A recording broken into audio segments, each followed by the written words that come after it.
Assalamualaikum warahmatullahi wabarakatuh. Madayawag mayong adlaw kaninyong tanan. Magandang araw sa inyong lahat. Ang bawat batang Pilipino ay may karapatang lumaki ng ligtas, may dangal, at puno ng pangarap.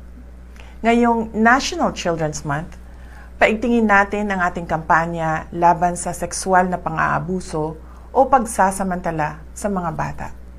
Isa sa mga hakbang na kailangan nating bigyang pansin ay ang online sexual abuse.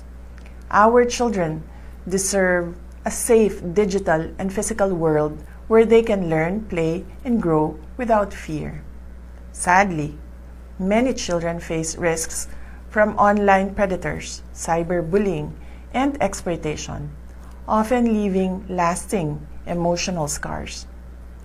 Bilang mga magulang at mamamayan, may tungkulin tayong ipagtanggol sila at yaking ligtas ang komunidad na kanilang kalalakihan.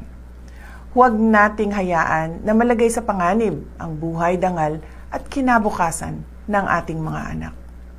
To ensure their safety, let us bridge digital safety gaps, empower parents and caregivers with tools to guide safe internet use, and strengthen family values to protect our youth.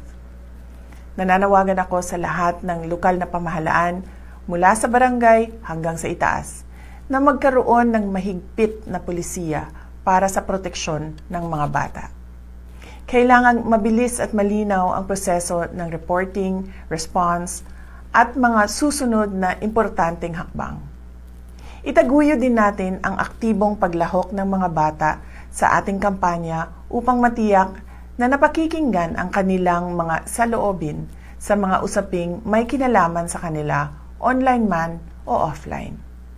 Ang kapalaran ng bawat bata ay kapalaran rin ng ating bansa.